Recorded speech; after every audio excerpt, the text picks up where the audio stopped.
문명은 어떻게 발생했고 전파되어서 도시와 국가가 탄생했을까요? 인류의 기원설은 두 가지 이론이 있는데요.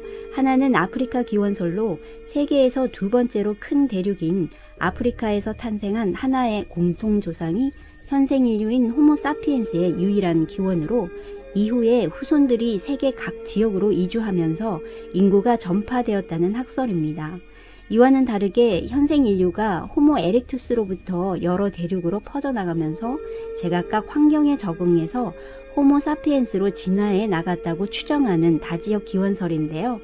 현재 아프리카 기원설이 여러 유전학적 자료들에 의해 뒷받침되면서 가장 일반적으로 지지를 받고 있습니다. 최초의 인류들이 만든 문화와 사회를 문명이라고 하는데요. 역사의 기록이 시작되는 다양한 문명들이 존재하지만 이번 영상에서는 메이저 문명인 4대 문명 중 메소포타미아 문명에 대해서 알아보겠습니다. 4대 문명은 메소포타미아, 이집트, 인더스, 황하 문명 순으로 시작이 되었다고 알려져 있는데요. 메소포타미아 문명은 기원전 4000년경에 발생한 문명으로 4대 문명 중 가장 먼저 발생했다고 합니다. 일부에서는 메소포타미아 문명과 이집트 문명이 거의 동시에 발생했다는 주장이 있는데요. 일반적으로는 메소포타미아 문명이 빠르다고 추정되고 있습니다.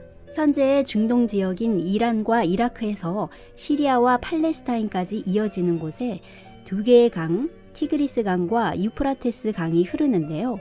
그 주변 지역이 메소포타미아 지역으로 메소포타미아는 그리스어로 두 강 사이에 있다라는 뜻입니다. 이 강물이 넘쳐서 흐르고 나면 땅은 기름지고 비옥해져서 야생밀과 야생보레와 같은 곡물을 얻을 수 있는 곳이 되었는데요. 이 땅이 초승달 모양을 닮았다고 해서 기름진 초승달 지역이라고도 부르기도 합니다. 그동안 떠돌며 유목 생활을 했던 사람들이 강가 주변으로 하나둘 모여들기 시작했는데요. 농사 짓는 방법을 터득하면서 정착하게 되어 작은 마을이 형성이 됩니다. 이 지역의 땅은 비옥했지만 불규칙적으로 범람하는 곳이라서 피해를 막기 위해 수리시설들을 하게 되는데요. 이런 치수사업과 더불어 가뭄일 때 농경지에 물을 대고 빼내는 관계시설과 같은 대규모 사업이 진행이 됩니다. 이렇게 관계 인프라가 정비되면서 인구가 증가함에 따라 다양한 신분과 직업이 서서히 나타나기 시작했습니다. 메소포타미아 남부지방의 여러 도시 국가들을 통틀어 수메르 문명이라고 하는데요. 오늘날 이라크에 해당하는 수메르 문명은 가장 큰 도시 문명으로 발전시킵니다. 수메르는 기원전 4세기 후반까지 10여 개의 독립된 도시국가로 나뉘어 있는데요. 도시국가들은 대체로 수로와 경계석으로 둘러싸여 있고 중앙에는 도시의 수호신이나 수호 여신을 모시는 사원이 위치해 있습니다. 대부분의 도시는 엔시라고 불리는 왕이 통치를 했고 강성한 도시국가들은 엔시보다 한 등급 더 높은 루가를 군주의 칭호로 사용했다고 합니다. 수메르에 있는 강가의 진흙을 모아와서 말린 점토판을 만들고 그 점토판에 뾰족한 갈대펜으로 서령 문자를 새기며 복잡하고 많은 정보들을 기록하게 되는데요. 인류 최초의 문자로 알려진 바로 쇠기 문자입니다. 이 외에도 태음역, 도르래, 수레바퀴도 수메르인들이 발명한 것들입니다. 수메르 문명에서는 조직화된 종교도 나타나는데요. 홍수로 엄청난 피해를 입은 강 유역에 살았기 때문에 언제 홍수가 일어날지 아무도 예측할 수 없었고 외부의 침입도 많았기 때문에 늘 불안했습니다. 그래서 죽은 후 내세가 있다라는 이집트와는 다르게 죽음 이후의 세계를 생각할 여유 없는 현실적인 종교관이었습니다. 수메르인들은 불안감을 해결하기 위해 제사장을 두어 신에게 제사를 지내는 신전을 만드는데요. 우르라는 도시에 있는 지구라트라는 건축물은 가장 세련된 디자인으로 신과 인간을 연결하기 위해 높이 쌓아 올린 신전입니다. 여기서 사람들은 홍수가 일어나지 않고 농사가 풍년이 되기를 빌며 전쟁에서 승전을 기원하며 달의 신에게 제사를 지냈다고 합니다. 피라미드의 형태이지만 그 당시 석재나 목재가 없었기 때문에 주 재료는 햇볕에 말려서 만든 흙벽돌이었다고 하는데요. 종교가 중심적 역할을 하면서 제사장들이 왕의 자리에 오르기도 합니다. 수메르의 도시 국가들은 선사시대의 우바이드 왕조와 우르크 왕조 때에 크게 성장하기 시작했는데요. 우르크 왕 가운데 한 명은 훗날 인류 최초의 서사 문학인 길가메시 서사시의 주인공 길가메시의 모델이 됩니다. 수메르는 내전으로 쇠약해지고 기원전 24세기에 메소포타미아 중부의 도시국가를 바탕으로 한 아카드 제국이 왕성해지면서 서서히 수메르 지역의 도시 왕조들이 하나둘 막을 내리게 됩니다. 아카드 제국은 셈족으로 수메르 북부의 고대 도시인 아카드를 중심으로 성장했는데요. 아카드 왕인 사르곤은 수메르인의 도시 국가들을 정복하고 메소포타미아 최초의 통일 국가를 건설하는데요. 아카드는 최초의 제국 국가로 시기는 기원전 2350년 무렵부터 약 200여 년 동안 지속이 된 것으로 추정됩니다. 아카드 제국은 아카드인과 수메르인이 주를 이루었기 때문에 공용어는 아카드어와 수메르어를 사용했습니다. 아카드 제국 사르곤 왕은 56년간의 치세 동안 남쪽은 페르시아만에서 북쪽은 동지중해로 이르는 대제국을 형성했는데요. 군병대를 중심으로 한 강력한 군대와 중앙 집권적 정치 제도로 국가의 기초를 다졌습니다. 사르곤 제국은 후계자들의 통치하에서 60년간 더 지속이 되었는데요. 손자 나람 신이 왕위에 있는 동안 정점에 달합니다. 하지만 아카드 제국의 200여 년 이르는 지배 기간 동안 피지배 민족들을 차별하며 주변 국가들에게 전쟁들을 일으켜서 수많은 반란들이 일어났습니다. 특히 사르곤의 두 아들 시대에는 변경 지방의 대규모 반란으로 고통을 받았었고 얼마 못 가서 국운이 점점 기울기 시작했는데요. 결국 기원전 2150년경 이란 고원에서 침입해온 구티족에 의해 아카드 제국은 멸망하게 됩니다. 아카드 제국 멸망 후에 주변 도시 국가들은 또다시 분열과 혼란기를 갖는데요. 그 시점에 메소포타미아 남부 지역의 바빌로니아 왕국이 점점 힘을 키워서 주변 도시 국가들을 정복해 나갑니다. 그 유명한 바빌로니아 제국이 탄생하는 시점인데요. 바빌로니아라는 이름은 수도였던 바빌론에서 유래했습니다. 바빌로니아의 역사는 고대 바빌로니아와 신바빌로니아 제국으로 분류되는데요. 고대 바빌론 왕조의 가장 큰 업적은 법전의 편찬입니다. 함무라비 왕은 제6대 왕으로 기원전 1729년 왕위에 오르면서 아카드 전역에 대한 통치권을 선포하고 42년 정도 바빌로니아를 통치하는데요. 함무라비는 많은 백성을 지속적으로 통치하기 위해서 문자로 기록된 최초의 법전 함무라비 법전을 만듭니다. 높이 2m에 달하는 돌기둥에 세기 문자로 새겨 왕국 곳곳에 세웠는데요. 수메르와 아카드의 관습법을 기초로 만든 함무라비 법전은 282개의 법조항으로 이루어져 있고 사회의 규칙과 범죄자 처벌을 포함한 내용이 들어 있습니다. 함무라비 법전이 유명한 이유는 인류사상 오래된 성문법 중 하나이기도 하지만 눈에는 눈, 이에는 이, 보복적 성격을 가지고 있는 엄격한 법률 때문이기도 합니다.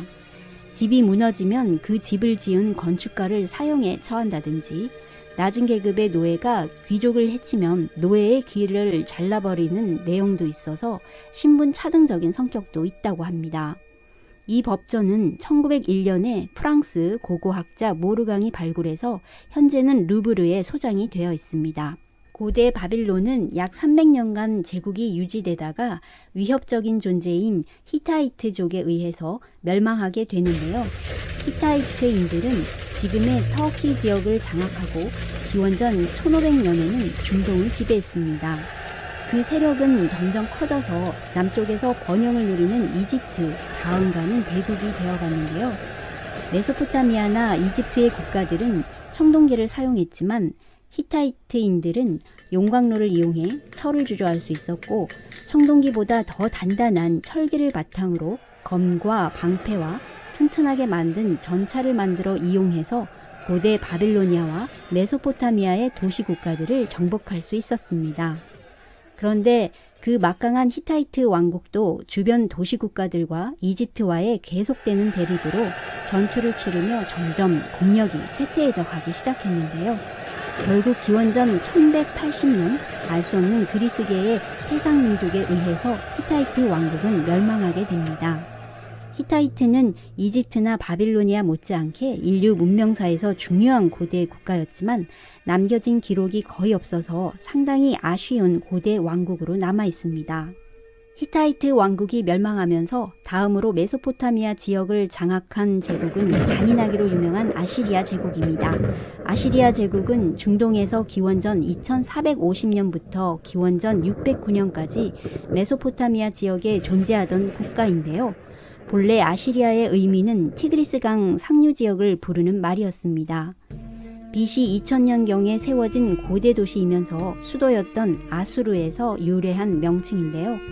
아시리아인들은 상인으로서 오랜 기간 동안 바빌로니아 그리고 히타이트와 동맹을 맺고 오리엔트에 패권을 놓고 히타이트, 이집트와 경쟁하기도 했습니다. 그러다 청동기 시대 말기에 갑작스러운 민족 대이동으로 히타이트가 해상 민족에게 멸망당하자 군사 강국으로 군림하기 시작합니다. 메소포타미아 지역과 이집트, 소아시아 일부 지역 등을 통일하기도 했습니다. 그때 정복지에 총독을 파견하는 중앙 집권 통치를 실시했는데요. 후에 페르시아 제국에서도 이 제도를 받아들였다고 합니다. 그런데 아시리아는 다른 민족들에 대한 우월의식이 있었습니다. 지배받는 민족에 대한 정책이 상당히 잔인했는데요. 구약 성경에도 당시의 정책이 공포와 증오로 기록되어 있었다고 합니다. 저항한 주민들을 살해해서 해골탑을 쌓고 항복한 지역의 군주와 귀족들의 신체 일부인 코에 구멍을 뚫어서 쇠사슬로 엮어 끌고 가 처형을 하고 평민들도 먼 곳으로 강제 이주를 시켰다고 하는데요. 그러다 보니 아시리아에 대한 다른 민족들의 증오가 커져서 틈만 나면 반란이 일어나게 됩니다. 특히 점령당한 이집트가 곧바로 반란을 일으켜서 독립을 해버립니다. 게다가 아시리아의 인구가 많지 않다 보니 타국을 점령하고도 제대로 된 통치가 힘든 판국이라 영토 유지가 더욱 버거울 수밖에 없었는데요. 결국 아시리아는 정복당한 민족의 반란과 주변 도시들의 연합 공격으로 멸망하게 되었습니다. 후에 분열된 메소포타미아 지역과 서아시아를 재통일한 현재의 이란 지역인 페르시아 제국은 아시리아 제국의 잔인한 통치 방식을 반면교사로 삼아서 피지배 민족에 대한 관용 정책을 실시합니다. 특히 페르시아의 키루스 2세는 정복당한 민족들의 관습과 신앙을 지켜주고 노예를 해방시켜주기도 하는데요. 키루스 2세는 현재 유럽사에서도 존경받는 인물입니다. 페르시아가 중앙아시아, 메소포타미아, 이집트 지역을 통일해서 대제국을 건설하게 되자 메소포타미아의 찬란한 왕국들도 하나둘씩 고대 역사의 주역에서 사라져 가게 됩니다. 이로써 인류의 문명의 탄생과 고대 메소포타미아 지역의 왕국들의 변천사에 대해 간단하게 알아보았습니다. 이집트 문명은 기원전 4000년에서 3500년경 아프리카 대륙의 나일강 주변에서 발생한 인류의 위대한 문명입니다. 이집트 문명은 메소포타미아 문명과 거의 동시에 발생했다라는 주장과 이집트 문명이 조금 늦다라는 주장이 있는데요. 일반적으로는 이집트 문명이 늦게 발생했다고 학자들은 추정하고 있습니다. 이집트 문명의 최초의 왕국 이집트는 기원전 3200년경에 탄생하는데요. 북쪽으로는 지중해, 남서쪽으로는 그 유명한 사하라 사막, 그리고 동쪽으로는 홍해바다에 둘러싸인 아주 폐쇄적인 지역인 고대 이집트 왕국. 뜨겁고 메마른 사막 위에서 어떻게 3000년 이상 긴 세월 동안 찬란한 문명을 꽃피우며 지속될 수 있었을까요? 그 이유로는 크게 두 가지 정도로 정리할 수 있습니다. 첫 번째는 지리적인 이점인데요. 이집트 문명과 가까운 메소포타미아 문명을 잠시 비교해보면 메소포타미아 지역은 이집트 지역과는 정반대의 사방이 개방된 지역입니다. 티그리스 유프라테스 강 주변은 탁 트인 넓은 평야지대로 땅이 비옥하고 풍요로워서 동시에 많은 도시국가들이 발생하게 되지요. 그들은 서로 보다 좋은 땅을 차지하기 위해 도시국가끼리 전쟁을 하거나 때로는 다른 나라들의 침입을 받아 나라를 잃습니다. 이렇게 수많은 왕국들이 메소포타미아 지역을 무대로 긴 세월 동안 패권 전쟁이 끊이질 않습니다. 그런 이유에서인지 사람들은 정신적으로 죽은 후보다 지금 현재의 괴로움을 해결해주는 현세적인 종교관이 강했습니다. 이와는 정반대로 이집트 지역은 아주 폐쇄적인 지형 때문에 오히려 다른 나라들의 침입으로부터 보호되는 천연의 요새와 같은 지역입니다. 그래서 이집트 왕국은 3000년 이상 긴 세월 동안 하나의 왕국이 지속될 수 있었고 전쟁 없는 편안한 삶이 지속이 되자 사람들은 현재의 만족스러운 생활이 죽어서도 계속 이어진다고 믿는 내세적 종교관이 생겨납니다. 두 번째 이유로는 뜨거운 아프리카 대륙의 남과 북을 가로지르는 긴 나일강인데요. 고대 그리스의 역사학자 헤로도토스의 나일강은 이집트의 선물이다라는 말을 통해서도 이집트 문명이 탄생할 수 있었던 것은 나일강의 존재가 얼마나 중요한지 알 수 있습니다. 건조한 사막이라도 나일강의 정기적인 범람으로 인해서 자동적으로 운반되어진 유기물에 의해 기름진 농지가 형성이 되고 수확량이 풍부한 곡창지대로서 이집트인들에게는 삶의 터전이 됩니다. 이집트인들은 별이 태양과 동시에 뜨는 날로부터 두어 달이 지나면 나일강이 범람하는 사실을 알아내고 계절성 홍수도 사전에 예측을 하고 대비할 수 있었는데요. 별을 통해 홍수의 시기를 알아내는 과정에서 천문학과 측량술이 발달하게 되고 이를 기초로 한 나일강 일대의 대대적인 관계수로 건설로 나일강의 기적을 만들어낼 수 있었습니다. 크게 이 두 가지 이유로 다른 4대 문명과는 다르게 고대 이집트 왕국은 3000년 이상이나 단일 왕국으로 지속될 수 있었다고 많은 역사학자들은 주장합니다.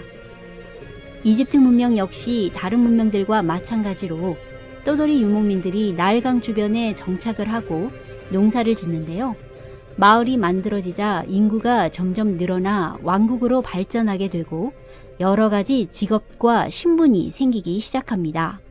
이집트도 기본 신분제인데요. 크게 5가지 정도로 구분됩니다. 최상위 계급인 파라오를 정점으로 왕족들과 두 번째가 제사와 신전을 관리하는 사제들과 귀족들, 그 밑으로 행정을 담당하는 관리들과 군인들, 그리고 농업, 상업에 종사하는 일반 백성들, 마지막으로 가장 아래에 노예들이 있습니다. 이집트인들은 자연에 많이 의존했는데요.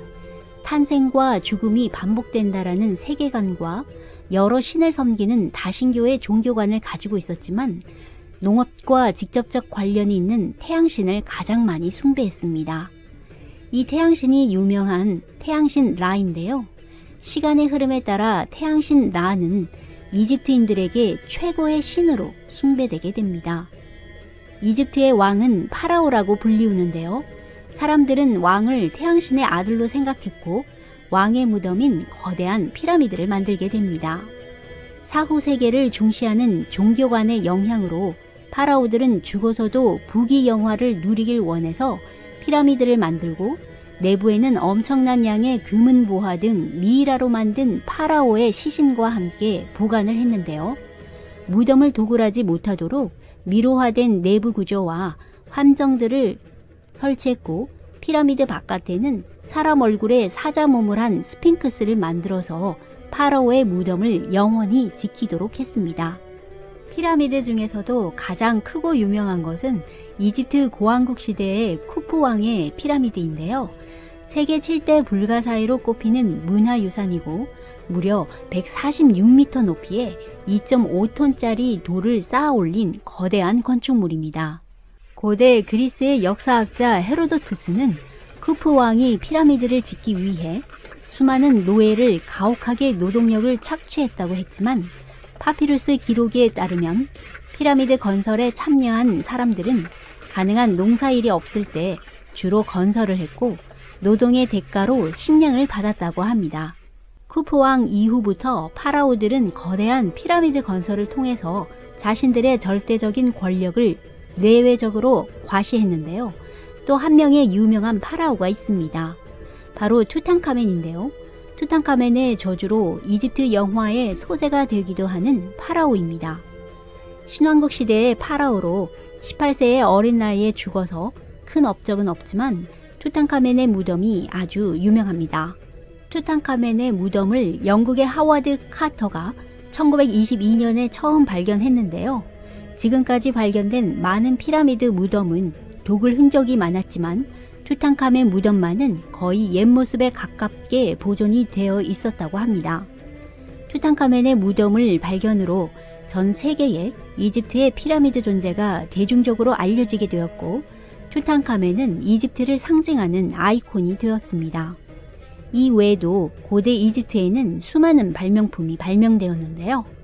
대표적으로 현재 우리가 사용하고 있는 종이입니다. 페이퍼의 기원이 되는 파피루스라는 풀로 만든 파피루스 종이인데요. 파피루스 종이에는 여러 문자가 기록이 되어 있습니다. 고대 이집트의 문자도 그림이나 기호로 만들어진 상형 문자가 기본인데요. 이집트 상형 문자는 메소포타미아의 쇠기 문자의 영향 아래에 만들어졌다는 설이 강했지만 기원전 3300년경에 기록된 상형 문자가 발견되면서 쇠기 문자보다 더 발전된 문자 체계였다고 밝혀지게 되는데요. 오히려 쇠기 문자가 이집트의 상형 문자보다 더 오래되었는지 여부조차 불분명해졌다고 합니다.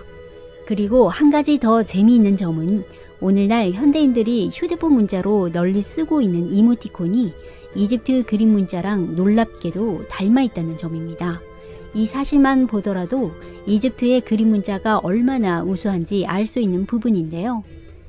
또 한 달의 길이를 30일로 하고 1년의 길이를 365일로 하는 최초의 태양력과 유리 제품, 여성들의 화장 메이크업 등 이외에도 수많은 이집트의 우수한 발명품이 있습니다.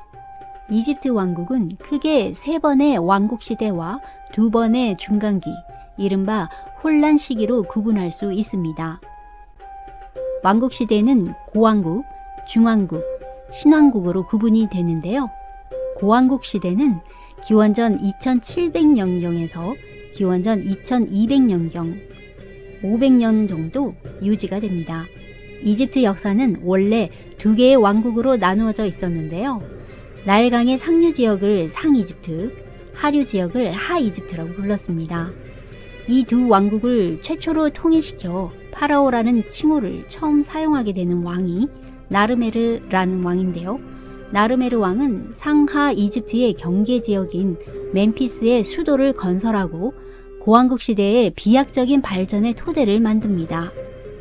그리고 고왕국 시대를 대표하는 천재 이모템이라는 인물도 빼놓을 수 없는데요. 이모템은 고대 이집트의 학자로서 태양신 라를 섬기는 제사장이었습니다. 이집트 피라미드의 건축자로 역사에 기록된 유일한 사람이기도 한데요. 그는 역사에 등장하는 최초의 공학자이자 뇌과의사, 건축학자로 서술되어 있습니다. 이모템이 죽은 후 이집트에서는 건축과 공학의 신으로 추앙받았다고 합니다. 고왕국 시대는 안정적으로 발전하다가 기원전 2200년경에 발생한 극심한 기후변화로 인해서 첫 중간기 이른바 혼란 시대가 닥쳐오는데요. 고왕국 시기에 엄청난 기후변화로 큰 피해를 입어서 왕국은 2개로 분열하게 되는데요. 시간이 흘러 기후변화로 인한 상처는 조금씩 회복이 되고 2개로 갈라진 이집트도 재통일되면서 새로운 중왕국 시대가 시작이 됩니다. 기원전 2050년경부터 기원전 1780년경까지 270년 정도 계속되는데요. 중왕국 시대는 전쟁 없이 평온하게 계속 발전하다가 큰 사건이 발생합니다. 역사상 처음으로 이집트가 타민족에게 100년 정도 지배당하게 되는데요. 바로 아시아계의 유목민 힉소스족의 침략을 받게 됩니다. 이집트는 오랜 기간 다른 나라와의 전쟁이 없었기 때문에 경제와 문화 면에서는 뛰어났지만 군사 면에서는 상당히 뒤처져 있었습니다. 전차나 갑옷으로 무장한 힉소스인들에게 이집트인의 군대는 상대가 되질 못했는데요. 고대 이집트의 암흑기가 시작이 되었고 다행히도 힉소스인들이 이집트의 뛰어난 문화와 종교관에 스스로 동화되어 버려서 이집트는 계속해서 자신들의 전통을 지킬 수 있었다고 합니다. 이후 이집트는 힉소스를 몰아내고 다시 이집트 왕조를 재건하는데요. 바로 파라오 아흐모세가 그 주인공입니다. 이때부터 신왕국 시대 약 450년의 역사가 펼쳐지게 되는데요. 이 시기에 이집트는 국력을 회복하고 찬란한 전성기를 누리게 됩니다. 신왕국 시대는 기원전 1570년경에서 1070년경 약 500년간 유지가 되는데요. 이집트는 힉소스인들의 말이나 전차 등을 받아들여서 강력한 군대를 만들게 됩니다. 신왕국 시대의 왕들은 강력한 이집트를 만들어야겠다고 결심하고 영토 확장에 힘을 씁니다. 힉소스인들을 몰아내는 전쟁에 참가한 경험을 바탕으로 세계를 정복하려는 야심을 키우게 되는데요. 군대를 이끌어 메소포타미아 지역인 시리아를 공격하고 전쟁의 승리를 거두면서 힉소스인에게 지배받아왔던 치욕을 해소하기도 합니다. 유프라테스 강 일대를 정복하며 고대 이집트 역사상 가장 넓은 영토를 차지하게 되면서 이집트는 국내외적으로 화려한 황금기를 맞이하게 되는데요. 신왕국 시대를 대표하는 파라오 중에서 여성인 파라오 하트셉수트가 유명한데요. 그녀는 22년의 재위 기간 동안 정치, 경제, 무역, 외교 등 다방면에 걸쳐 뛰어난 능력을 발휘해 국민들의 큰 사랑을 받으며 이집트의 황금기를 이어가는데요. 이때가 근대적 건축물이 가장 번영했던 시기라고 합니다. 이집트를 대표하는 건축물 중에 하나인 오벨리스크. 오벨리스크는 태양신을 숭배하는 탑으로 전쟁에서 승리하거나 위대한 파라오의 업적을 새겨서 찬양하는 탑인데요. 하트셉수트 파라오 시절엔 카르나크 신전의 높이 30m나 되는 크고 화려한 오벨리스크를 건설합니다. 오벨리스크는 훗날 고대 로마와 중세 유럽에서 모방되어 건설했는데요. 미국의 수도인 워싱턴 DC에서도 오벨리스크를 모방한 탑이 있습니다. 그런데 하트셉수트 여왕은 40살도 되기 전에 실종되어 역사의 무대에서 자취를 감추는데요. 유독 그녀의 죽음에 대한 기록이 남아있지 않아 풀리지 않은 미스터리라고 합니다. 이집트 왕국의 마지막 전성기를 이끈 파라오가 바로 람세스 2세인데요. 26세의 즉위에서 90세까지 장수하는 람세스 2세는 64년간의 긴 통치 기간 동안 많은 업적을 쌓았습니다. 재위 전반기에는 메소포타미아 지역의 강자 히타이트와의 세력을 다투었고 기원전 1274년 카데쉬 전투를 직접 지휘하면서 히타이트와 싸웠는데요. 생각보다 전쟁이 장기화되자 람세스 2세는 히타이트와 평화 조약을 체결하고 휴전하게 됩니다. 이것이 세계사에서 최초의 평화 조약이라 평가받고 있고 평화 조약 체결 후 람세스 2세는 히타이트의 왕녀를 왕비로 맞이하게 됩니다. 람세스 2세는 그 외 많은 전투에서 승리하였고 전승 기념비도 많이 세웠는데요. 현재 이집트에 남아있는 기념비의 상당수가 람세스 2세가 세운 것이라고 합니다. 람세스 2세가 죽은 후에 이집트는 또다시 혼란기에 빠지게 되는데요. 파라오의 절대 권력을 견제하기 위해서 사제계급과 귀족들이 힘을 합치게 되는 일이 계속됩니다. 반대로 파라오들은 사제들의 힘을 약화시키기 위해서 강력한 종교개혁을 오랜 기간 동안 노력했지만 결국 종교개혁에 실패하고 내부적으로는 파라오와 사제 귀족들 간의 권력 싸움이 격해지고 나라는 혼란에 빠지게 됩니다. 그리고 나라 밖으로는 전성기에 정복한 넓은 영토도 모두 잃게 되고요. 국력은 점점 약해져만 가는데요.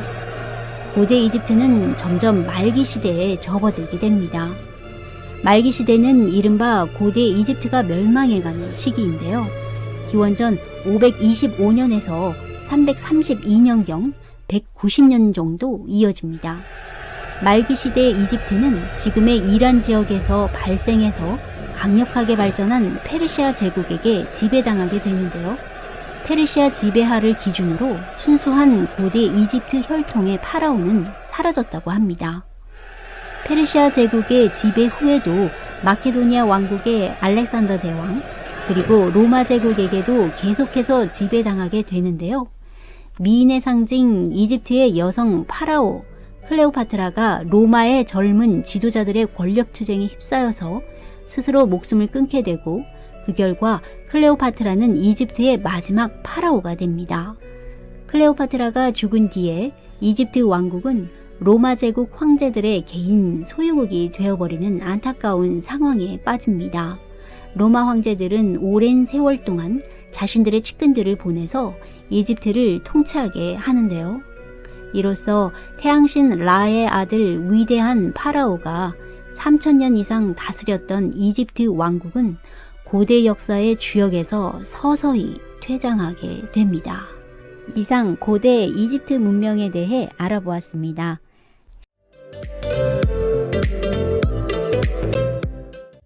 고대 인더스 문명은 기원전 2500년경에 메소포타미아 문명의 농경 문화가 전해지면서 인더스 강을 따라 발생한 문명으로 추정이 되는데요. 4대 문명 중 세 번째 문명입니다. 지금의 파키스탄과 인도 북서부 지역을 포함하고 있어 이 두 나라의 뿌리가 되는 문명이지만 파키스탄은 1947년에 힌두교와 이슬람교의 대립으로 인도로부터 독립하게 됩니다. 인더스 문명의 유적은 1920년경에 영국의 고고학자가 발굴하면서 세상에 알려지기 시작했는데요. 밝혀진 역사적 자료가 많지 않아서 지금도 여전히 수수께끼를 담은 신비로운 문명이라 할 수 있습니다. 인더스 강은 티벳 고원에서 시작되어 히말라야와 파키스탄을 거쳐 아라비아해로 흘러가는 장대한 강으로 인도란 이름도 인더스 강에서 유래되었다고 합니다. 인더스 문명의 시대적 구분은 크게 두 민족을 기준으로 해서 나눌 수 있는데요. 그 첫 번째 민족이 드라비다인으로 기원전 2500년부터 1000년 이상을 청동기 문화를 바탕으로 수많은 도시들을 건설한 고대 인더스 시대입니다. 그리고 두 번째 민족이 아리아인인데요. 기원전 1500년경 철기 문화를 중심으로 중앙아시아에서 건너와 인더스 지역을 통치했는데 이 시대를 베다 시대라고 합니다. 고대 인더스 문명을 건설한 장본인은 드라비다인인데요. 아리아인이 나타나기 전까지 긴 세월 동안 인더스 문명은 그 어느 문명에도 뒤떨어지지 않는 우수한 문명을 건설했습니다. 인더스 강을 따라 농사를 짓고 마을을 만들고 도시가 발전되었는데요. 메소포타미아 이집트 문명이 태양신을 주신으로 숭배했다면 이와는 다르게 인더스 문명은 땅과 물을 주신으로 섬기고 특히 땅을 대지의 여신으로 숭배하고 찬양했습니다. 이는 모든 곡식이나 생명들이 대지로부터 자라나기 때문이라고 하는데요.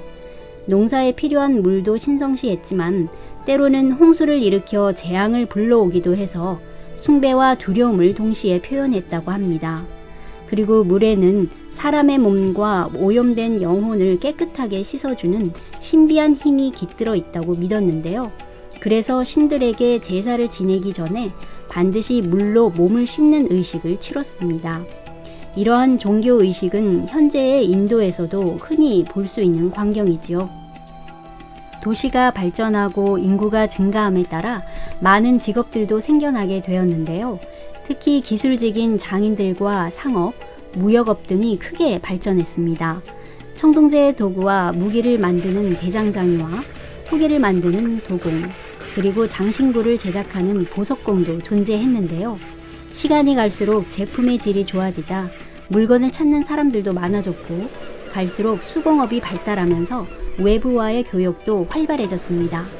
상인들은 배에 짐을 가득 싣고서 도시끼리 거래를 시작을 했고 저 멀리 서아시아의 메소포타미아 문명 지역과도 교역을 했는데요. 장사나 거래를 할 때에 쓰여졌던 작은 사각형 도장 같은 것을 사용한 흔적이 여기저기 기록이나 유물 등에 나타납니다. 인더스 문명의 문자가 기본이 그림 문자로 도장에도 여러 가지 기호나 그림이 새겨져 있지만 현재로서는 해석이 어렵다고 하네요.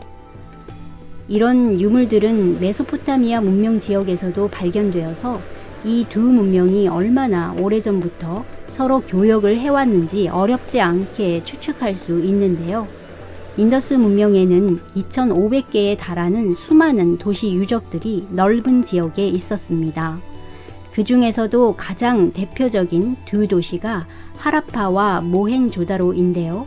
모헨조다로는 1922년에 처음 발견되어서 도시 유네스코 세계문화유산에도 등재되어 있고요. 인더스 문명의 수도로 언급되기도 했습니다. 그 당시 모헨조다로의 인구가 무려 3만에서 5만 명 정도로 추정이 되었는데요. 당시로는 세계 최고 수준의 인구라고 합니다. 도시 내부에는 밀과 보리를 저장하는 거대한 곡물 창고가 있었고, 특히 놀라운 것은 물을 잘 이용하는 뛰어난 수리시설이었습니다. 특히 모헨조다로에서는 놀랍게도 집집마다 우물과 상하수도 시설이 설치되어 있었는데요. 마을에는 수영장만한 큰 공중 목욕탕도 있었다고 합니다. 몸을 깨끗하게 해서 신에게 제사를 올리기 위한 재래의식용으로 만들어진 것으로 알려져 있습니다. 하수도 시설은 이후 고대 로마 제국에서 더욱더 발전되었고, 중세 유럽 말기 이후부터는 전 세계로 서서히 퍼져나가게 됩니다. 그런데 이렇게 우수한 인더스 문명이 기원전 1500년경에 갑자기 사라져 버리는데요. 그 이유는 무엇일까요? 크게 두 가지 설이 있는데요. 중앙아시아에서 건너온 아리아인들이 인더스 문명을 멸망시켰다는 설이 있고요. 또 하나의 설은 당시 급격한 기후변화의 규모로 인더스강 주변의 자연 생태계가 파괴되고 거대한 홍수로 큰 피해가 있었다는데요. 예측하기 어려운 홍수와 가뭄 등의 자연재해로 인구가 감소되고 다른 지역으로 이주하는 사람들이 늘어남에 따라 인더스 문명이 자연스럽게 사라졌다고 하는 주장입니다.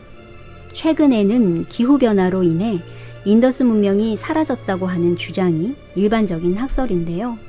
드라비다인의 고대 인더스 문명은 1000년 이상이나 지속되었지만 무슨 언어를 사용했는지, 또 왕국이나 왕조는 존재했는지, 누가 어떤 방식으로 거대한 도시들을 오랜 기간 다스렸는지는 역사적인 기록을 찾기가 어려워 너무나도 많은 베일에 가려진 문명입니다. 인더스 문명이 사라진 후 기원전 1500년부터 기원전 500년에 걸쳐 중앙아시아에서 유목 생활을 하던 아리아인들이 철제 무기와 차크라라고 하는 강력한 전차를 타고 건너와 인더스 지역을 힘으로 정복하게 됩니다.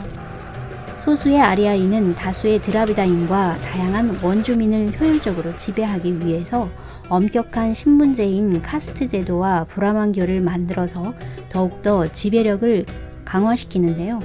이 시기를 브라만교의 경전 이름을 따서 이른바 베다 시대라고 부릅니다. 엄격한 신분제인 카스트 제도. 일반적으로는 피부색으로 신분을 구분했는데요. 아리아인은 원래 이란계 백인이고 드라비다인과 지역 원주민들은 유색 원주민들이라 쉽게 구별되었다고 합니다.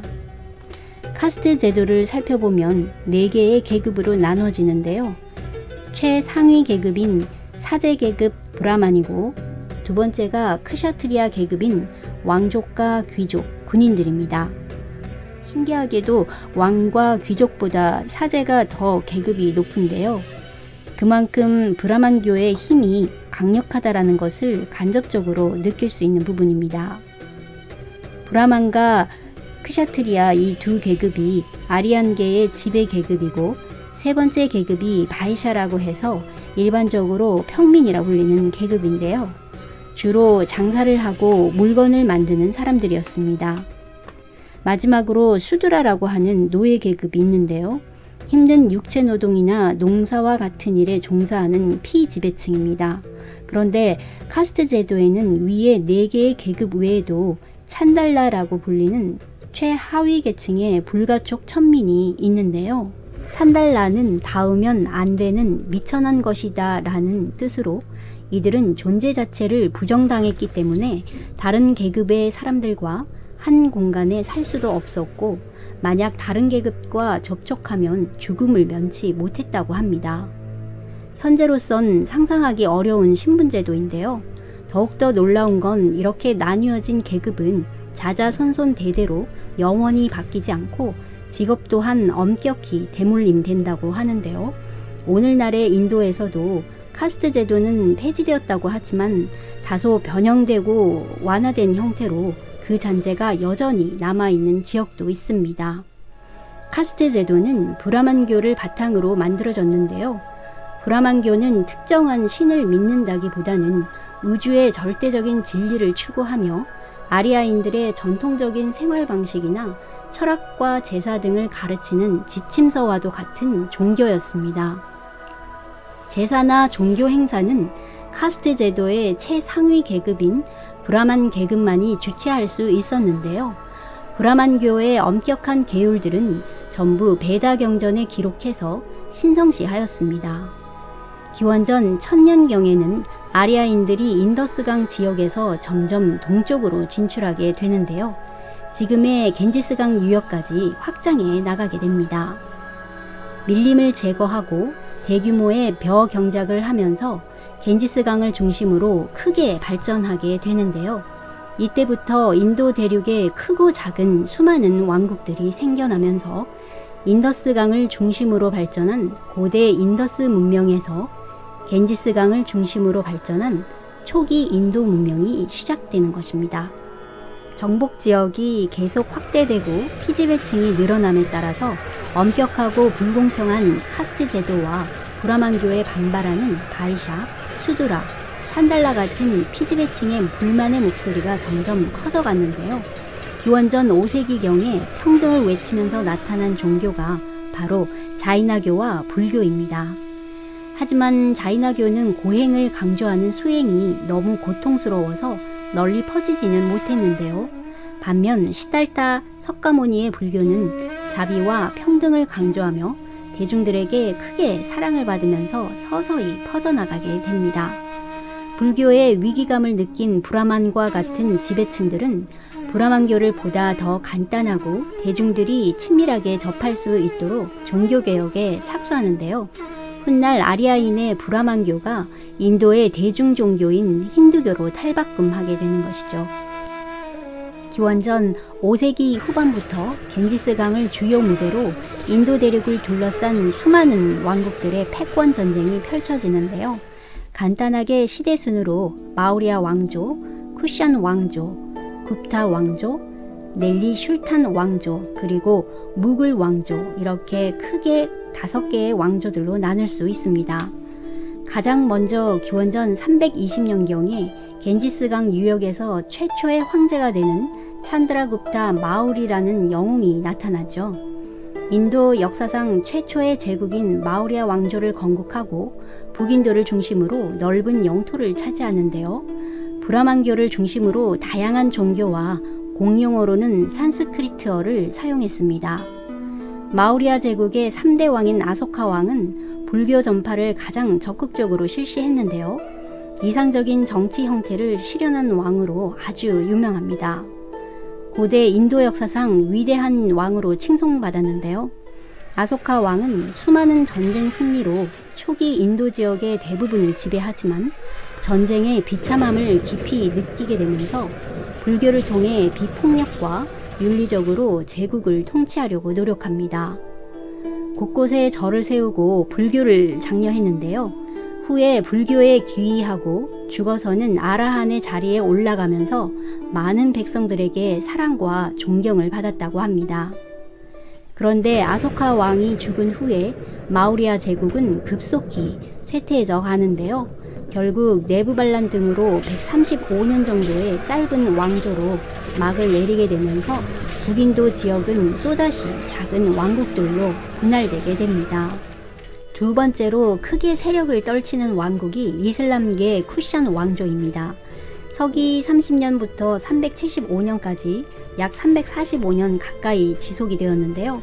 쿠샨 왕국은 중앙아시아의 이란계 민족으로 5대 카니슈카 왕이 전성시대입니다. 중앙아시아 지역과 인도 북서부 일부 지역에 걸쳐서 동서양을 잇는 중개무역으로 크게 번성한 나라인데요. 특히 그리스 문명인 헬레니즘 사상이 인도에 들어오면서 초기 인도 문명의 불교 전파에 큰 영향을 끼치게 됩니다. 당시 초기의 인도 불교는 개인의 해탈과 수행 위주의 상좌부 불교로 다른 말로 소승 불교라고도 불리우는데요. 이후에 헬레니즘의 인간을 중요시 생각하는 사상과 조각 문화 등이 들어오면서 부처님 모습을 한 수많은 불상들이 만들어졌습니다. 불교는 더욱더 알기 쉬워지고 백성들에게 친밀하게 다가간 것인데요. 개인의 해탈과 열반을 중요시했던 초기 불교에서 극락과 구원을 얻을 수 있다는 대승불교 사상이 탄생하게 됩니다.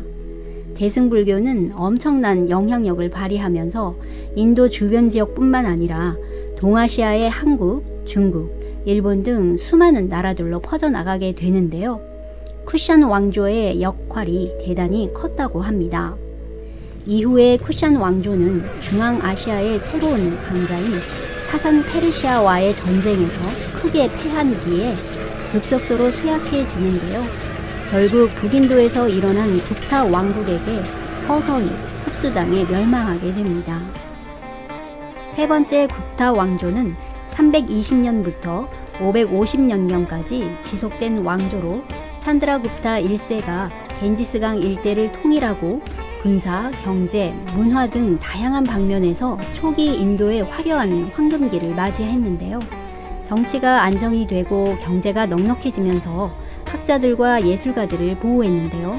이들에 대한 후원도 적극적으로 이루어지게 되고 이 과정에서 산스크리트어와 문화에 대한 관심도 높아지게 됩니다. 문학과 예술, 자연과학에서도 큰 성과를 거두는데요. 특히 수학이 눈부시게 발전했습니다. 불교에서는 영을 실체가 없는 공으로 표현이 되는데요. 이러한 불교 개념을 인도 수학에 접목시켜서 탄생하게 된 언어가 숫자 0의 탄생입니다.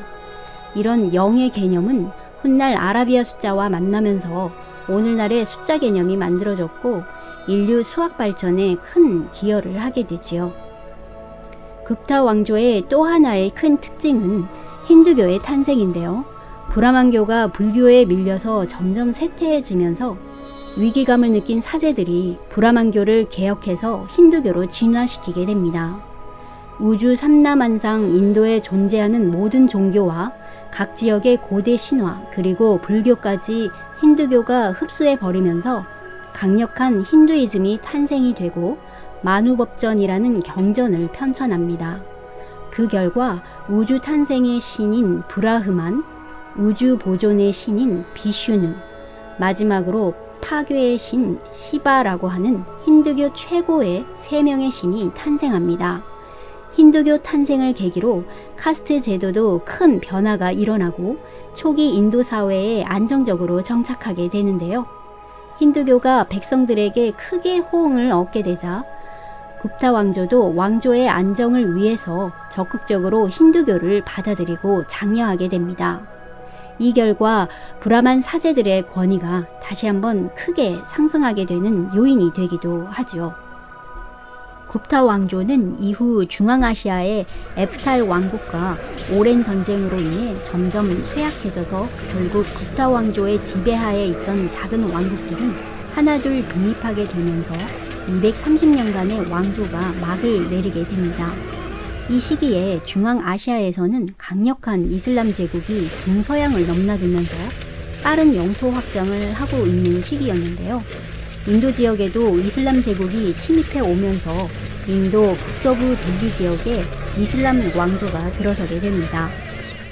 서기 1206년에서 1526년에 들어선 델리 술탄 왕조.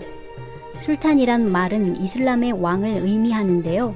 델리 술탄 왕조의 역사는 하나의 왕조로 이어진 역사가 아니라 델리 지역에 생겨난 많은 이슬람 왕조들을 통틀어 가리키는 말입니다. 술탄 왕조들의 큰 특징은 바로 관용 정책을 펼쳐서 종교의 자유를 보장해 주었다는 점인데요.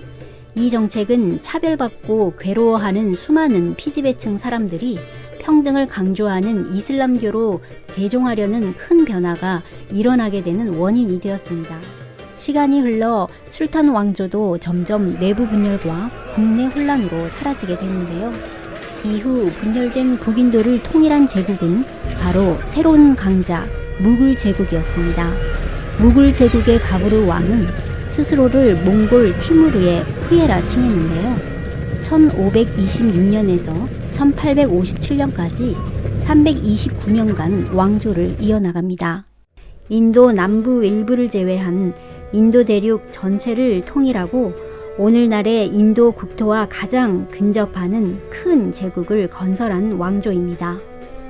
무굴 제국 역시 이슬람 국가이지만 전성기를 이룬 악바르 대제는 힌두교를 탄압하지 않고 델리 술탄 왕조와 같은 관용 정책을 펼치는데요. 종교의 자유를 보장하고 인도에서 이슬람교와 힌두교의 공존과 조화를 강조하게 됩니다. 그 결과 이슬람교와 힌두교가 묘하게 결합한 인도의 문화가 많이 나타나게 됩니다.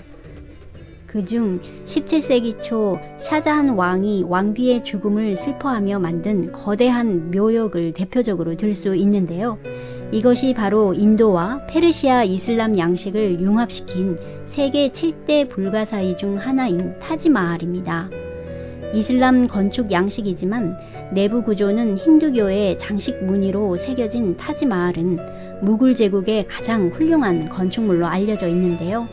인도에 위치한 무슬림 예술의 보석이며 인류가 보편적으로 감탄할 수 있는 걸작이다라는 찬사를 받으면서 1983년에는 유네스코 세계 문화유산으로 등재됩니다. 샤자한의 아들 아우랑제부 때는 선대 왕들과는 다르게 관용 정책을 폐지하는데요. 힌두교들에게 세금을 거두는 인두세 정책을 도입하고 힌두교 사원들을 파괴하는 강압 통치를 하게 되는데요. 이에 힌두교인들의 반란이 일어나면서 아우랑제부가 죽은 후에는 무굴 제국은 쇠퇴하기 시작합니다. 1857년 영국에 의해 멸망당하게 되면서 인도 사람들이 가장 자랑스러워했던 마지막 통일 왕조 무굴 제국은 이렇게 막을 내리게 됩니다. 이상으로 고대 인더스 문명과 고대 인도 오왕조에 대해서 간단하게 알아보았습니다.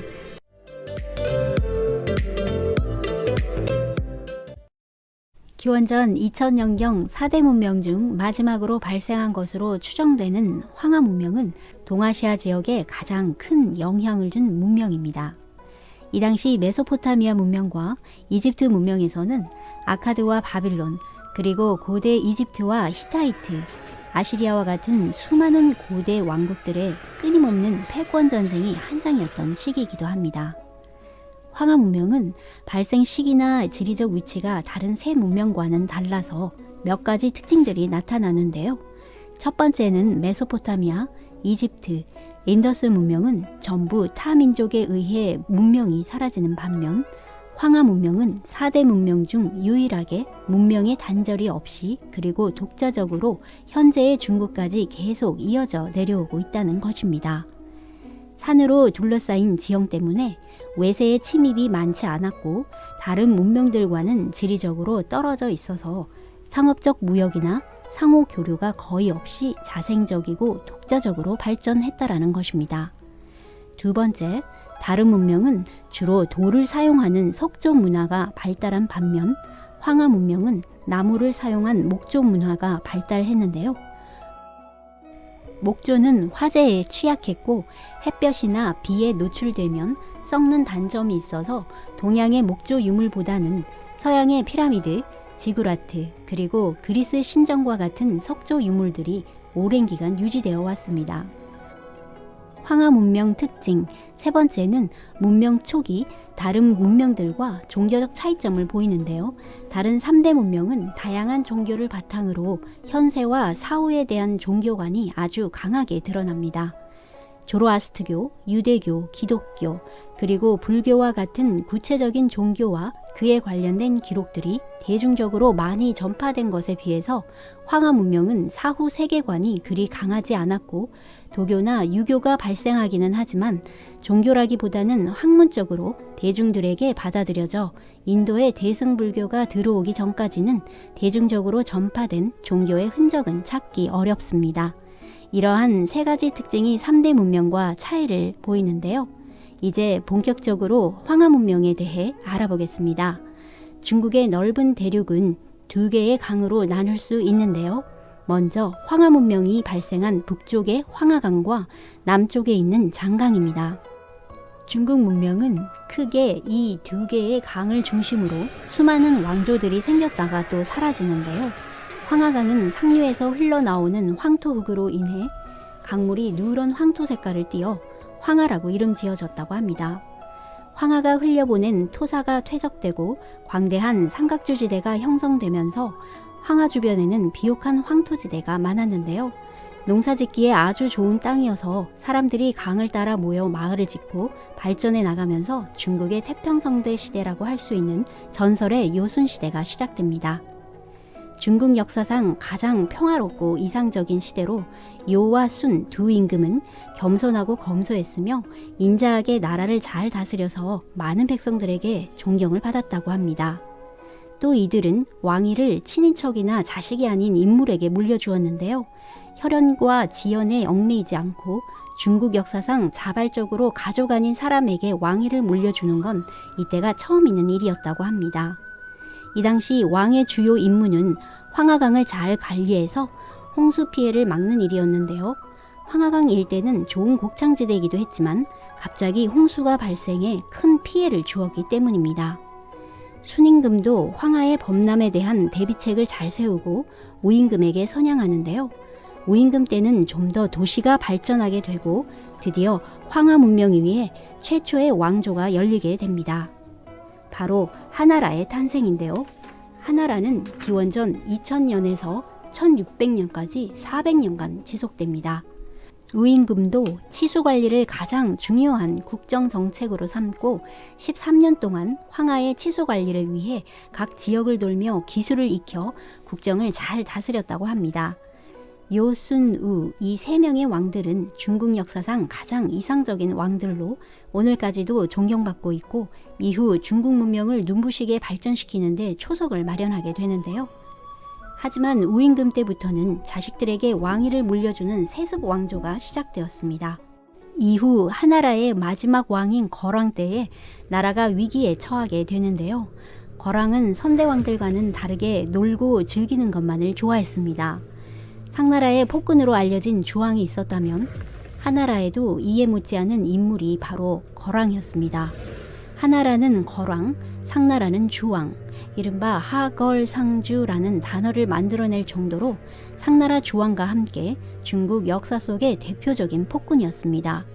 거랑은 말희라고 하는 미녀에게 빠져서 국정을 게을리하게 되는데요. 나라는 혼란을 겪게 되고 결국 동쪽에 강대해진 상나라의 상왕에 의해 멸망하게 됩니다. 하나라는 사마천의 사기에 언급되어 있지만 역사학계에서는 하나라에 대한 기록이나 유물들이 발견되지 않아서 하나라는 전설로만 남아있고 상나라부터 인정을 해주고 있습니다. 하나라를 멸망시키고 황하 문명 지역을 차지한 상나라는 기원전 1600년 무렵부터 기원전 1000년경까지 약 600년이란 긴 세월 동안 지속이 되는데요. 이때 서양에서는 고대 그리스 문명의 초기 시대로 트로이 전쟁과 같은 역사적인 전쟁이 있었던 시기이기도 합니다. 상나라도 전설상의 나라로만 알려져 있었는데요. 수도인 은허 지역에서 수많은 유적과 갑골 문자 등의 기록들이 발견되면서 고대 중국에 실존했던 최초의 나라로 인정받았습니다. 상나라는 은나라라고도 불리우는데요. 상나라의 큰 특징은 청동기 문화가 바탕이었고 제사를 중요시했습니다. 왕이 죽으면 조상신으로 추앙받아 제사를 지내는 고대 신정국가 체제였는데요. 나라의 기륭이나 중요한 사안은 왕이 하늘에 점을 쳐서 결정했고 점을 친 결과들을 거북이 등딱지나 큰 동물의 뼈에 기록을 했는데 이것이 바로 오늘날 한자의 기원이 되는 갑골 문자입니다. 또 상나라의 특징으로는 바닷가 조개를 화폐로 사용했으며 왕이 죽으면 하인들까지 산채로 함께 묻어버리는 순장이라고 하는 무서운 장례 방식도 있었습니다. 상나라는 점점 강력해져서 황하 문명 일대의 가장 큰 세력으로 발전했는데요. 아쉽게도 폭군으로 알려진 주왕이 등장하면서 나라는 큰 혼란에 빠지게 됩니다. 주왕은 처음에는 아주 총명하고 용맹한 군주로 나라를 잘 다스렸다고 하는데요. 4대 악녀로 알려진 달기를 만나면서 나라 일과 제사를 게을리하고 주색에 빠져서 매일같이 방탕한 생활을 하게 됩니다. 주왕과 달기에 관련해서는 주지육림이라고 하는 유명한 사자성어가 있는데요. 연못에 술을 가득 채우고 주변에 있는 나무마다 술안주인 고기를 걸어두고 향락과 사치를 즐겼다고 합니다. 주왕은 가난하고 굶주린 백성들을 외면한 채 달기와 함께 온갖 악행을 저지르는데요. 옳은 말을 하는 신하들을 잔인하게 죽여버려서 주왕의 주변에는 달기와 사악한 간신들만이 남게 되었다고 합니다. 결국 충신들과 백성들의 마음은 왕에게서 멀어지게 되고 나라는 더욱더 혼란해지게 됩니다. 이때 상나라의 남쪽 작은 세력이었던 주나라의 무왕이 강태공으로 불리는 태공망을 만나는데요. 지략이 뛰어난 태공망과 함께 수많은 세력들과 힘을 합쳐서 상나라의 주왕을 몰아내고 황하 지역의 패권을 차지하게 됩니다. 주나라는 기원전 1000년 무렵부터 740년간의 긴 왕조를 이어나가는데요. 문왕이 주를 세웠고 뒤를 이은 무왕은 상나라 주왕의 폭정을 반면 교사로 삼아 태공망을 비롯해 뛰어난 인재들을 등용하고 인덕으로 나라를 잘 다스립니다. 군사, 경제, 문화 등 다방면에서 전성기를 맞이하면서 세력을 키우고 영토를 점점 확대해 나갑니다.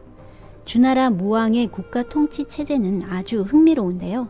주나라는 상나라를 멸망시키고 갑자기 영토가 넓어졌기 때문에 왕 혼자서는 큰 나라를 다스리기 어려웠습니다. 그래서 역사상 처음으로 중국식 행정체제 봉건제도가 만들어지게 되는데요. 주나라 왕을 하늘의 아들이란 뜻으로 천자라고 부르기 시작했습니다. 봉건제도는 이 천자를 중심으로 해서 주변 지역을 제후들이 대신 다스리도록 했습니다. 주로 왕실의 가족, 친척의 혈연관계인 사람들, 그리고 주나라 건국에 큰 공을 세운 신하에게 영토를 나누어주고 통치하게 했는데요. 대신 제후들은 주 왕실의 충성을 맹세하고 정기적으로 일정 양의 곡물과 특산물을 바치게 했습니다. 또 하늘의 제사를 지낼 때에도 반드시 참석해야 했고요. 외적이 침략해 왔을 때는 천자의 명을 받들어 전쟁에 참가할 의무가 있었습니다. 봉건제도는 왕실과 각 지역의 제후들의 혈연관계로 처음에는 유대감이 강했지만 부모 세대들이 죽고 자식 세대로 바뀌면서 천자와 제후들 간의 혈연관계가 약해지고 천자에 대한 충성심이 약화됩니다. 시간이 지날수록 제후들은 천자의 명을 잘 듣지 않게 되었고 왕실의 힘은 점점 약해지고 그에 따라 봉건제도의 기능도 약해져 가는데요. 봉건제도의 시스템 도입은 득이 되기도 했으나 해를 입힐 수 있는 양날의 검이었습니다. 태평성대의 시대를 가져오기도 했지만 주나라를 멸망시키게 하는 중요한 원인이 되었기 때문이죠. 당시 천자인 유왕이 절세미녀인 포사에게 빠져 점점 국정을 소홀히 하기 시작했는데요. 유왕은 포사를 정식 왕비로 삼기 위해서 제후들의 딸들 중에 왕비를 선택하지 않습니다. 이로 인해 제후들은 큰 불만을 가지게 되는데요. 때마침 북쪽 오랑캐인 견흥족이 주나라를 침략해오는 일이 발생하게 됩니다. 오랑캐의 침략으로 주나라는 위험에 처해졌는데도 왕실을 지켜야 할 제후들은 불만을 품고 있었던 터라 오랑캐의 침략을 모른 채 해버립니다. 그 결과 기원전 771년에 수도인 호경이 함락당하는 황당한 일이 발생하고 마는데요. 이 사건으로 인해 주왕실의 권위는 더욱더 땅에 떨어지게 되고 이 모습을 지켜보던 많은 제후들도 점점 더 왕실을 우습게 여기게 됩니다. 유왕이 죽은 이후 제후들이 모여 평왕을 새로운 천자로 추대하고 수도를 호경에서 나급으로 옮겼는데요. 이때 수도를 옮기기 전 천자의 힘이 강력했던 때를 서주시대라고 하고 오랑캐에서 쫓겨서 나급으로 옮긴 이후부터를 동주시대라고 합니다. 동주시대는 다른 말로 춘추 전국시대라고도 하는데요. 기원전 770년부터 기원전 221년 진시 황제가 나타날 때까지 550년간 중국 역사상 가장 긴 혼란과 분열의 시대가 시작됩니다. 각 지역의 제후들이 천하의 패권을 두고 다투게 되는 춘추시대. 드디어 그 춘추시대가 막을 열게 되는데요. 여기서 비슷한 시기에 서양에서는 로마가 탄생한 역사적 순간이기도 합니다. 춘추 전국시대는 춘추시대와 전국시대로 구분되는데요.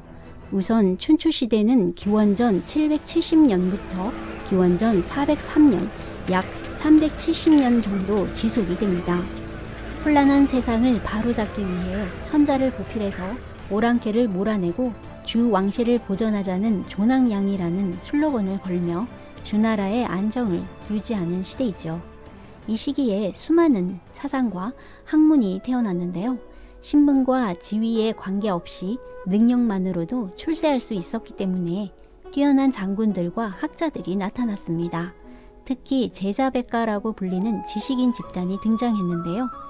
대표적인 제자백가들로는 먼저 가장 유명한 인과 예를 강조한 공자 맹자의 유가와 무의자연을 강조한 노자장자의 도가, 한비자의 법가, 그리고 차별 없는 사랑을 강조한 묵자의 묵가 등 다양한 사상의 지식인들은 자신들의 사상으로 혼란한 세상을 다시 안정시킬 수 있다라고 주장하며 활약하게 되는데요. 여기서 잠시 세계 4대 성인 중 한 명인 공자가 활약했던 기원전 500년 무렵은 인도에서 석가모니가 불교를 전파한 시대이기도 한데요. 그로부터 100년 전도 늦게 그리스에선 소크라테스, 그리고 마지막으로 예수 그리스도가 등장합니다. 제자 백가들과 함께 제후들 또한 나라의 부국강병을 위해서 개혁을 추진해 나가는데요. 철기 문화가 서서히 들어오기 시작하면서 무기와 농기구 등이 철제로 바뀌고 그 결과 농업과 수공업, 그리고 무역 상업 부분도 점점 발전하기 시작했습니다. 춘추시대는 수많은 제후들 중에서도 특히 5명이 큰 두각을 나타내는데요. 이들을 춘추오패라고 불렀습니다. 세상에 둘도 없는 친구 사이를 뜻하는 사자성어, 관포지교로 유명한 관중과 포수가가 제나라의 황공을 보필하며 강력한 나라를 만들었는데요. 춘추오패 중에서도 가장 강력하고 오랜 기간 동안 패자의 자리를 차지하게 되는 첫 번째 제후국입니다. 관중과 포수가가 죽고 난 후 제나라가 약해지자 뒤를 이어 두 번째 패자가 나타나는데요. 바로 진나라 문공입니다. 문공은 인덕과 능력이 뛰어나 19년 동안 전국을 유랑하며 많은 명성을 얻었는데요. 진나라에 돌아와 60세가 넘어 왕위에 오르고 각종 개혁 정책과 군사 활동으로 인해 진나라를 강력하게 만듭니다. 세 번째 패자가 초나라의 장왕인데요. 초나라는 춘추 전국 시대의 전통적인 강국 중 하나입니다. 그리고 오월동주와 와신상담으로 유명한 오나라와 월나라가 네 번째, 다섯 번째 패자가 되는데요. 오나라는 춘추 전국 시대에서도 손꼽히는 영웅 오자서와 손자병법의 저자 손무가 오나라 왕 함녀를 보필하며 춘추 오패의 이름을 올리게 됩니다. 그리고 마지막이 월나라의 구찬입니다. 그럼 여기서 잠시 서양에서는 어떤 일이 벌어지고 있었을까요? 그 유명한 그리스 페르시아 전쟁이 무려 13년 동안 계속되고 있었던 시대였죠. 같은 시기 춘추시대는 제나라의 황공, 진나라의 문공, 초나라의 장왕, 오나라의 함녀, 그리고 월나라 구천, 이렇게 5명의 패자들이 이끌어가는 시대였지만 시간이 흐를수록 전쟁은 치열해지고 점점 전국시대로 들어가게 됩니다. 전국시대는 기원전 403년부터 기원전 221년, 180년 정도 계속되는데요. 일반적으로 문공의 진나라가 내부 분열로 인해 위나라, 조나라, 한나라 이렇게 3개의 나라로 분열되면서 시작이 됩니다. 주나라 왕실의 권위는 더 이상 찾아보기 힘들어져서 각 제후들이 앞다투어 스스로를 왕이라 부르면서 주나라를 멸망시키고 중국 대륙을 통일하고 싶어 합니다. 백성들도 계속되는 전쟁에 지쳐서 생활이 더욱더 힘들어지자 강력한 왕이 나타나 혼란한 세상을 통일시켜 전쟁을 끝내기를 원했었죠. 전국시대에 벌어진 전쟁의 특징으로는 철기 문화가 완전히 정착되면서 훨씬 많은 병사들을 무장시킬 수 있었는데요. 전쟁도 귀족 중심의 전차전 방식이 사라지고 대규모 농민 중심의 보병전으로 바뀌면서 국가 단위의 총력전 전쟁으로 변화했습니다. 전쟁에 들어간 큰 비용과 희생이 연이어 발생하자 작은 수확으로는 전쟁의 수지타산이 맞지 않게 되었는데요.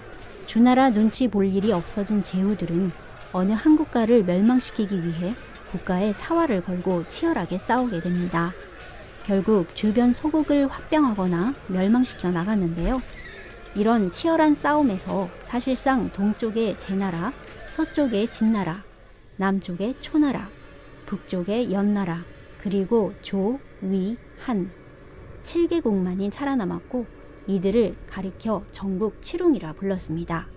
이 시기는 온갖 음모와 권모술수의 잔인한 전쟁이 계속되었고 수많은 인재들과는 반대로 인간 이하의 악인들도 수없이 등장해서 혼란한 세상, 말 그대로 전국시대의 최고조에 이르게 됩니다. 이러한 혼돈 속에서 천하에 뛰어난 인물이 나타나는데요. 이목지신과 신상필벌의 사자성어로 유명한 상황입니다. 신분에 관계없이 공이 있는 사람에겐 차별 없이 공정하게 상을 주고 잘못하면 벌을 내렸는데요. 법 앞에 만인이 평등하다라는 믿음을 진나라의 모든 백성들에게 각인시켜준 이가 진나라의 상황이었습니다. 상황은 원래 위나라 출신이었지만 진나라에서 큰 활약을 하는데요. 엄격한 법과 형벌로 통치하는 법가 사상을 바탕으로 국가개혁에 성공합니다. 상황은 군사 경제력으로 진나라를 전국 칠웅 중에서 초강대국으로 만들어내는 1등 공신이었는데요. 상황이 죽은 이후의 전국은 진나라 대 6나라가 합쳐 싸우게 되는 형태가 됩니다. 여기서 합종연횡이란 유명한 사자성어가 만들어지고 소진이나 장위, 손빈과 방연 같은 뛰어난 인물들이 나타나 활약을 하지만 진나라의 진격은 아무도 막지 못했습니다. 마침내 진나라 왕 영정이 전국 칠웅들을 하나하나 멸망시키고 천하를 통일하게 되는데요. 이로써 기원전 221년 중국 대륙의 180년간의 혼란한 전국시대는 막을 내리고 거대한 통일제국이 탄생하게 됩니다. 그리고 중국 최초로 황제라는 호칭을 사용하게 되는데요. 진나라의 왕 영정, 그가 바로 39세의 젊은 나이로 통일제국의 첫 황제에 등극하는 진시 황제입니다. 여기서 잠시 진시 황제 탄생 100년 전 서양에서는 고대 그리스와 페르시아 제국을 정복하고 동서양에 걸쳐 거대한 제국을 건설한 알렉산더 대왕이 33세의 젊은 나이로 생을 마치는 시기였습니다. 그러니까 알렉산더가 죽은 후 100년이 지나 진시 황제의 통일제국이 탄생한 것이죠. 황제에 등극한 진시 황제는 이민족의 침략에 대비해서 만리장성을 건설하고 또 다양한 통일정책을 펼치는데요. 문자와 화폐를 통일시키고 시장거래 시 물건의 무게와 길이, 부피 등을 단위로 통일시키는 도량형을 실시합니다. 또한 전국의 도로를 정비하고 수레바퀴의 크기도 통일시켜서 교통과 통신의 발전을 가져오게 됩니다. 수많은 제도 개혁으로 통일제국의 국가 체계를 하나하나 완성해 나가는데요. 진시 황제의 통일제국 이후로 중국 문명은 오늘날까지 거대한 나라로 계속 이어져 오고 있습니다. 이상으로 황하 문명과 고대 왕조 하, 상, 주에 대해 알아보았습니다. 시청해 주셔서 감사합니다.